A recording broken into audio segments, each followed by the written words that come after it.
Hello, welcome to our new episode of Straight Talk with the County Executive, a podcast where we talk all things Cecil, currently available on Spotify and Cecil County government social media. I'm Cecil County Executive Adam Streight, here with Katie Bagri from our Stormwater Management Division, and we're here at the Elk Neck State Park.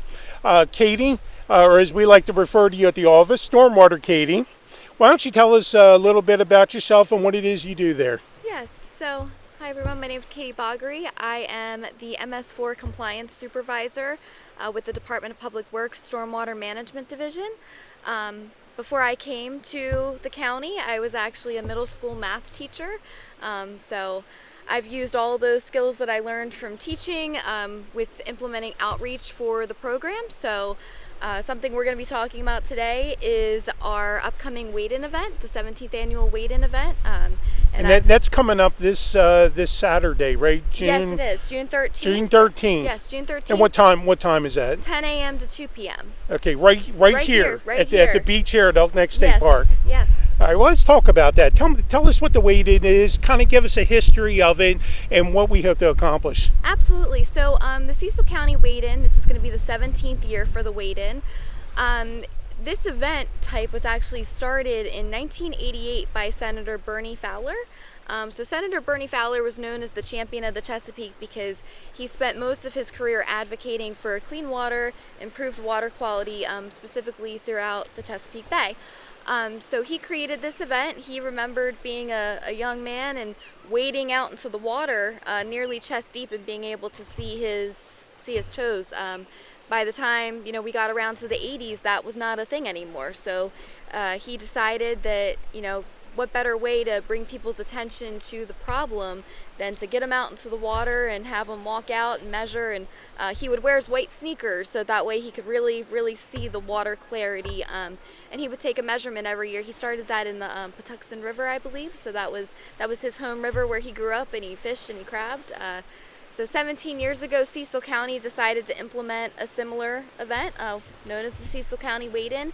And our objective with this event is to help people connect with environmental stewards and educators throughout our community that help make a difference in improving local waterways. There's a lot of people that play the sport of keeping the water clean, and they all play an important role in that effort. So we like to bring them here and have them showcase their work. And it's also a good time for us to showcase our work as well. The Stormwater Management Division, Department of Public Works, we've pursued grant funding for restoration projects here at Elk Neck State Park. There's 8 of them right here in the parking lot, right where we'll be having the event. So during the event, we look to show those off as well. So I noticed behind you the famous stick. Yes. So why don't you take that out and tell us about the stick and how this is important to the Wade-In. Right. So at noon, that's the middle of the event. We will walk out as a group right here into the Northeast River, and what we do is we wade out into the water together, and as we're walking out, we wait to see how far out we can go until we lose sight of our feet. So on the stick, you can see there's all these different measurements. Last year, so I see 2012, yep. Going, here's 2010, 2021, 2013. And 25 was last year. 25 was last year. What do those mean? So these are the measurements of water clarity. So as we're wading out into the water, we wait to see when we can't see our feet anymore, and then we take a little step back and we use that measurement. We mark it on the little measuring stick to say that's our water clarity Wade-In measurement. So that's how long. So the lower you go, the better, correct? No, the higher you go. The higher you go, the better. Yeah, because so it looks like 2022. Yep, was 29 that's our high water mark, right? Yes. So and I guess the important thing about the Wade-In is you can associate clean water with water clarity, right?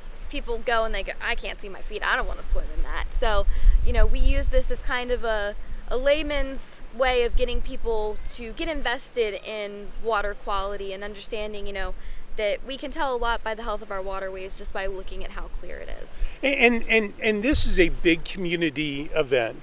right? I mean, Yes. I've come the last few years, and there are just a ton of people that come. There are different tents and booth setups, Yeah. educational, even some food. Absolutely. I believe you told me that weather permitting, the DNR is going to have their helicopter here. Yes, the Natural Resources Police helicopter. And this is just a collaborative effort. And we want the public to come here. We want them to come and be a part of this, and for it to mean something to them, because clean water in a clean Chesapeake Bay, it benefits all of us. Absolutely. And we want to keep that and keep progressing for future generations. Absolutely. Well, and I mean, I think it's really important because, Cecil County, a lot of people come here to recreate in the summertime, whether it's boating, fishing, swimming. It's really, we all have an investment to keep the waters clean.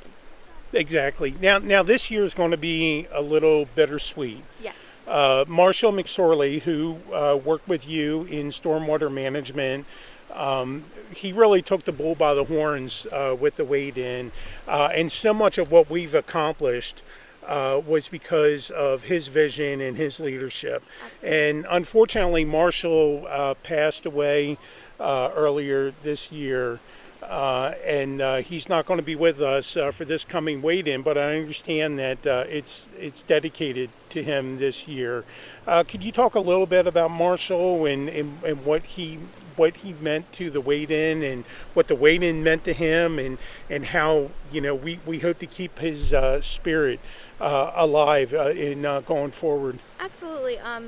So Marshall pursued approximately $5 million worth of grant funding for the design and implementation of $5 million. $5 million. Wow. For the installation of stormwater facilities all throughout the county, from our public schools. There's a stream restoration that's actually behind the ASC Center, Cecil College, the maintenance building for the schools, and then we have bioretention facilities that were installed here at Elk Neck State Park that are in the parking area that treat stormwater that went previously untreated. And as you can see, I mean, the parking lot's just right up the hill there, and all that stormwater was running off, making its way into the local waterways. So, his efforts have definitely improved water quality in Cecil County. The last project he pursued the design and funding for was actually the Bohemia River State Park Living Shoreline. That actually just came to completion this past November. We had the ribbon cutting for it, and he was critical in making that happen, for pursuing the grant funding for design and construction of that facility. And that will, that's going to stop erosion off of the shoreline that would go directly into the Bohemia River. So his impacts are huge. It's been a huge loss to our team. Personally, you work with people every day. When you work with people every day, they become friends, family. So he's left his work. He's left a huge impact here in Cecil County, and we definitely are going to do our due diligence this year to honor his legacy. Because if there's one thing that I've learned from this whole experience is, one person can't do everything, but every person can do something. I think that's Marshall in a nutshell. Marshall McSorley was a dedicated, true public servant, and when he left us a challenge to take what he did and let's move forward and make it better. And I think we're up to that challenge. Katie, I haven't known you as well as I do. I know that you're definitely up to that challenge. I do my best. And I know that Marshall will be very proud of you. Katie, thank you for joining us on this episode. We really hope to have you back. There's a lot of exciting things that with stormwater management that we'd like our viewers would be able to learn from. That's all the time we have for today. Thank you for joining us with this episode with Straight Talk with the County Executive, a podcast where we talk all things Cecil. You can find us on Spotify and Cecil County Government social media. I'm Cecil County Executive Adam Streight, here with Stormwater Katie. Thank you again for joining us, and we'll see you next week.